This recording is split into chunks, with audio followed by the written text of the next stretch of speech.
नमस्कार, आप देख रहे हैं दिल्ली बुलेटिन। राजधानी की बड़ी खबरों पर डालते हैं एक नजर। केंद्रीय माध्यमिक शिक्षा बोर्ड ने 12वीं कक्षा का परीक्षा परिणाम घोषित कर दिया। इस वर्ष कुल पास प्रतिशत 85.20% रहा, जो पिछले साल की तुलना में 3.19% कम है। रिजल्ट में त्रिवेंद्रम रीजन 95.62% पास प्रतिशत के साथ देश भर में पहले स्थान पर रहा।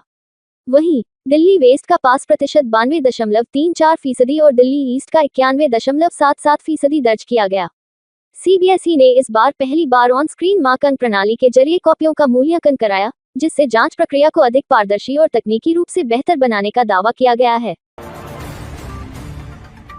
नीट परीक्षा रद्द होने के मामले ने तूल पकड़ना शुरू किया। इसके विरोध में विभिन्न छात्र संगठनों ने केंद्र सरकार के खिलाफ प्रदर्शन किया। एनएसयूआई कार्यकर्ताओं ने केंद्रीय शिक्षा मंत्री धर्मेंद्र प्रधान के आवास के बाहर प्रदर्शन कर इस्तीफे की मांग की। वहीं एबीवीपी ने एनटीए मुख्यालय के बाहर विरोध प्रदर्शन किया। प्रदर्शन के दौरान पुलिस ने कई प्रदर्शनकारियों को हिरासत में लिया। छात्र संगठनों ने परीक्षा प्रणाली में सुधार और दोषियों पर सख्त कार्रवाई की मांग की।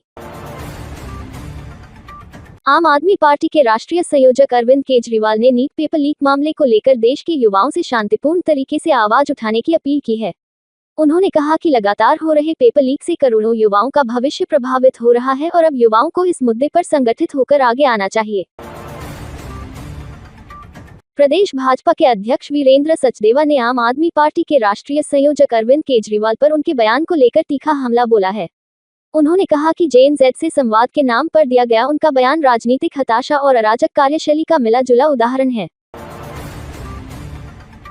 आम आदमी पार्टी के राष्ट्रीय संयोजक अरविंद केजरीवाल ने रूस से तेल और गैस खरीदने के मुद्दे पर केंद्र सरकार और प्रधानमंत्री नरेंद्र मोदी की नीति पर सवाल खड़ा किया है। उन्होंने आरोप लगाया कि केंद्र सरकार अमेरिकी दबाव में काम कर रही है और देशहित के बजाय ट्रंप की बात मान रही है, जबकि प्रधानमंत्री देशवासियों से पेट्रोल, डीजल और गैस बचाने की अपील कर रहे हैं। प्रधानमंत्री नरेंद्र मोदी की सार्वजनिक परिवहन अपनाने की अपील के बाद दिल्ली सरकार के मंत्रियों ने मेट्रो से सफर शुरू कर दिया है।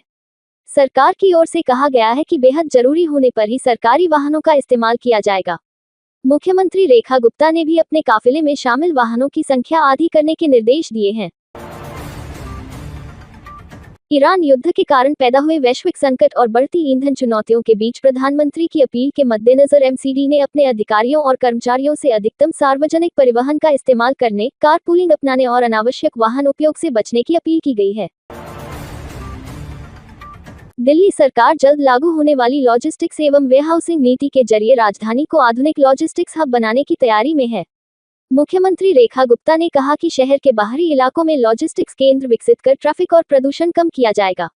नीति में इलेक्ट्रिक वाहनों, एआई आधारित ट्रैकिंग, सौर ऊर्जा संचालित वेयरहाउस और 24x7 संचालन पर जोर दिया गया है। दिल्ली हाई कोर्ट ने अश्लीलता और नशीले पदार्थों को बढ़ावा देने वाले मोबाइल ऐप्स पर सख्ती दिखाते हुए रोक लगाने के निर्देश दिए हैं। कोर्ट ने कहा कि पूरी युवा पीढ़ी को बर्बाद नहीं होने दिया जा सकता। सुनवाई के दौरान अदालत ने गूगल और मेटा को भी आईटी मध्यस्थ दिशा निर्देश नियमों का पालन सुनिश्चित करने को कहा।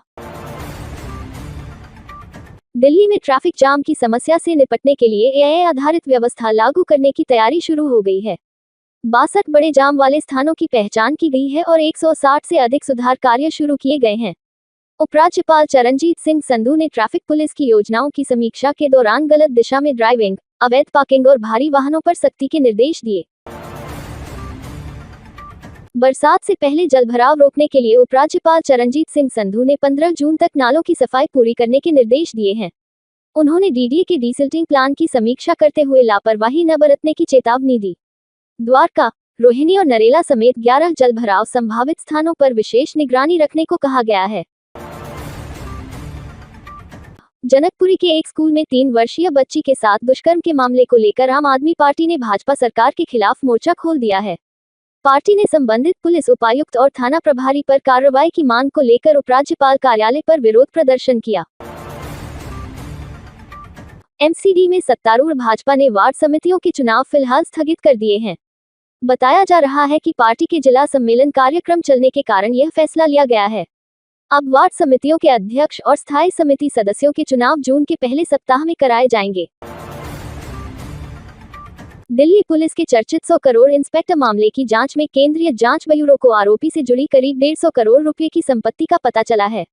जांच एजेंसियों के अनुसार इस संपत्ति में कुछ वरिष्ठ पुलिस अधिकारियों का निवेश भी सामने आया है।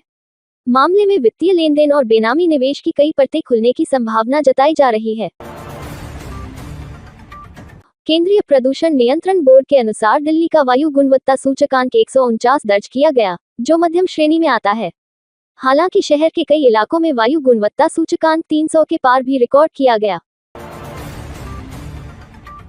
मौसम विभाग के अनुसार 13 मई को दिल्ली में बादलों की आवाजाही बनी रहेगी और सुबह तथा दोपहर के समय गरज के साथ मौसम बदल सकता है।